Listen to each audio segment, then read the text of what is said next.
New York शहर की राजनीति में एक नया नाम उभर कर आया है जिसने पुराने तौर तरीकों को चुनौती दी है। ज़ोरान ममदानी। आज हम उनकी इस असाधारण यात्रा को समझेंगे, एक ऐसी कहानी जिसे न सिर्फ अमेरिका बल्कि पूरी दुनिया का ध्यान अपनी ओर खींचा है।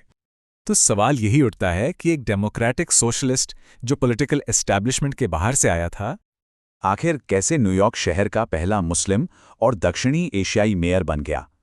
ये सिर्फ एक चुनावी जीत नहीं थी, ये शहर की राजनीतिक दिशा में एक बहुत बड़े बदलाव का प्रतीक था। चलिए इस ऐतिहासिक सफर की पड़ताल करते हैं।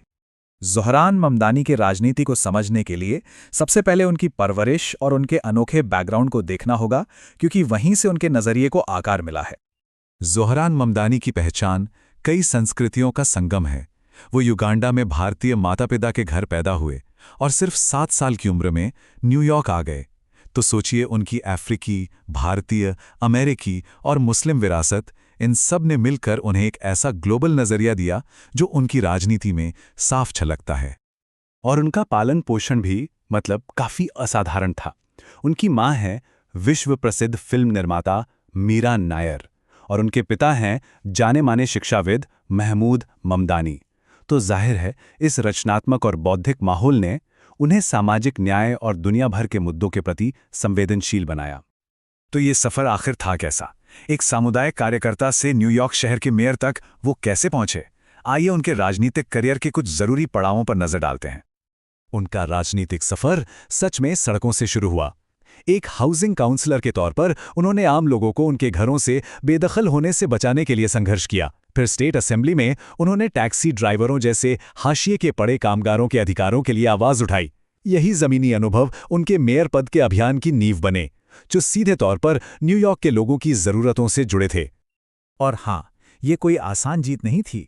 उन्होंने एंड्रयू क्यूमो जैसे दिग्गज राजनेताओं को हराया, जो न्यूयॉर्क की राजनीति में एक बहुत शक्तिशाली नाम थे। ये एक तरह से एक बाहरी व्यक्ति की जीत थी, जो शहर में एक नई प्रगतिशील लहर का साफ संकेत दे रही थी। तो आखिर ममदानी का संदेश क्या था, जिसने न्यूयॉर्क के वोटर्स को इतना आकर्षित किया? चलिए उनके डेमोक्रेटिक सोशलिस्ट मंच के मूल सिद्धांतों को समझते हैं। ममदानी की राजनीति डेमोक्रेटिक सोशलिज्म पर आधारित है, लेकिन उनके लिए ये सिर्फ एक किताबी लेबल नहीं है। इसका मतलब है ठोस नीतियां, किफ़ायती घर, सबकी पहुंच में पब्लिक ट्रांसपोर्ट और एक ऐसा टैक्स सिस्टम जो अमीरों पर थोड़ा ज्यादा बोझ डाले ताकि आम लोगों को राहत मिल सके। ये 3 स्तंभ, आवास, परिवहन और कराधान, उनके अभियान का केंद्र थे। उनका तर्क बड़ा सरल था। एक महान शहर सिर्फ ऊंची ऊंची इमारतों से नहीं बनता, बल्कि तब बनता है जब उसके हर नागरिक के पास एक सुरक्षित घर हो और काम पर जाने के लिए एक भरोसेमंद तरीका हो, चाहे उनकी आय कुछ भी हो। ममदानी की नेतृत्व शैली उनकी पहचान से बिल्कुल अलग नहीं की जा सकती। जहां कई राजनेता अपनी पृष्ठभूमि को थोड़ा पीछे रखने की कोशिश करते हैं, वहीं ममदानी ने अपनी मुस्लिम और आप्रवासी विरासत को गर्व से अपनाया। उर्दू में भाषण देकर और समावेशिता पर जोर देकर उन्होंने एक ऐसा गठबंधन बनाया जो न्यूयॉर्क की विविधता को सच में दर्शाता है। लेकिन ममदानी की जीत का असर सिर्फ न्यूयॉर्क शहर तक ही सीमित नहीं रहा। इसका प्रभाव, इसकी गूंज दुनिया भर में महसूस की गई। उनकी जीत की गूंज अंतर्राष्ट्रीय स्तर पर सुनाई दी। यूके से लेकर कोलंबिया तक दुनिया भर के प्रगतिशील आंदोलनों ने इसे एक प्रेरणा के रूप में देखा। इस बात का सबूत कि जमीनी स्तर से बदलाव संभव है और एक नई तरह की राजनीति अब उभर रही है। तो आखिर में ज़ोहरान ममदानी की जीत का महत्व दोहरा है।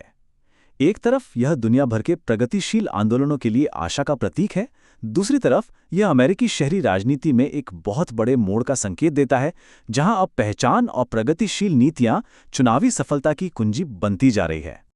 और यही बात हमें एक बड़े सवाल पर लाके छोड़ देती है। क्या ज़ोहरान ममदानी अमेरिकी शहरी राजनीति का नया चेहरा है? क्या ये एक नए युग की शुरुआत है? जवाब तो खैर वक्त ही बताएगा, लेकिन एक बात निश्चित है, उनकी जीत ने राजनीतिक परिदृश्य को हमेशा के लिए बदल दिया है।